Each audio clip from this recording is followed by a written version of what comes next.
Hello and welcome back. In this video, we are going to learn a couple of things that helps us to deter the financial frauds. It's very good if we can prevent the frauds from happening. So there are three aspects of deterring the financial fraud in any company, which is usually the reduce the pressure to commit the financial fraud, as we have seen in the past that the management does the financial fraud to ease the pressure of performance, ease the pressure of companies shareholder income, um, and to have their own financial benefits. Reduce the opportunity to commit the financial statement fraud by having better internal control systems, and reduce the rationalization of financial statement fraud. So let's look at them one by one in a bit more of detail so that you can understand them better. So the first one is effectively reduce the pressure to commit the financial fraud. So how we can reduce the pressure? So there should be an effective board oversight of the tone at the top created by the management. You should not be setting up unachievable financial goals on the so that the senior management does not feel pressure to overperform, or to have the share valuation or the gross profit expectations, or the net profit expectations, or ROI expectations on the senior management, so they don't feel pressurized to show a better financial health of the company. Then you don't have to you should not the company should not be avoiding excessive pressure on employees to achieve the goals. So the setting up the achievement of financial goal is one thing.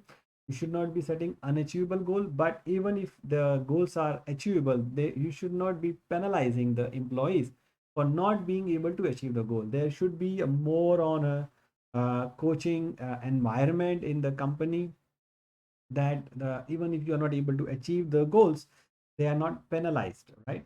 Otherwise they will feel pressurized to achieve the goals.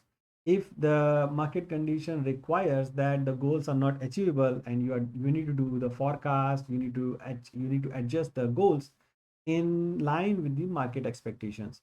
The compensation system should not be linked with the GOP, or the ROI on the or the EPS, earning per share, or the PE ratios of the company, so that the management does not have an incentive to increase the share prices unnaturally in order to get the incentives or bonuses. And there should not be external expectations of the future corporate performance, or from the bank, from the government, from the other operation, or the other stakeholders. Remove the operational obstacles blocking the effective performance means that the processes of the company should be easier enough for the senior management to achieve the operational goals. Otherwise, they will resort to the accounting manipulations instead of focusing on their actual performance. So these are the reducing the pressures to commit the financial fraud. Then you have to look at reducing the opportunity to commit the financial fraud, because pressure is one thing, but if opportunity is available, many people may still do it. So we need to reduce the opportunities for committing the financial statement fraud, which may mean that you may need to maintain the accurate and effective internal control systems. Internal accounting records need to be complete. The CFO, or the person who is responsible for internal controls, should be reporting directly to the board instead of being responsible to the CEO.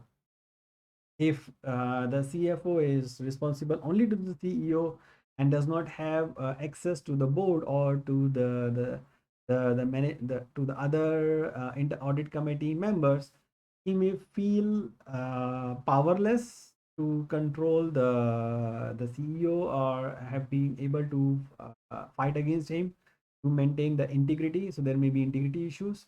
Then you have to have audit committee meeting on a regular basis, so that he has a chance to explain the things. Then you have to have a careful monitoring of the business transactions and interpersonal relationships between the supplier, buyer, purchasing agent, and those who are participating in the transactions.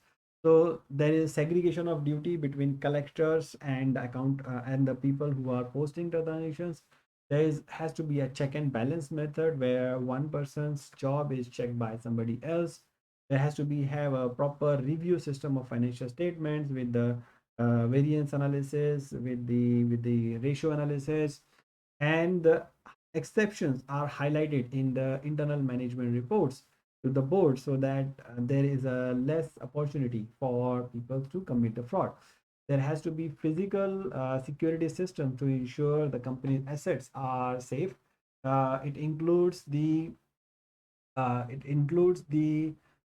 physical verification or regular asset registers of the company with the third party independent verification of the account receivable, inventory, fixed assets on a regular basis, so that there is a less chance of being able to manipulate the accounting system or the asset registers or the inventory registers.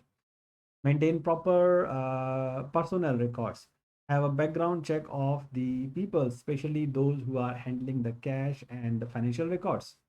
Young supervisory Strong supervisory and leadership relationships between the company, and have clear accounting principles with no exception clause. So there should not be somebody who will authorize the exceptions. Usually the accounting policies will say, if you the management or the CEO will have an authority to bypass the accounting policy or the internal control policy, that should not be the case, right? Then you have the third thing is reduce the rationalization of financial statement frauds. So you need to have proper ethical values and integrity throughout the organizations. The policies should be clear enough and defined to prevent the behavior with respect to accounting and financial statement fraud.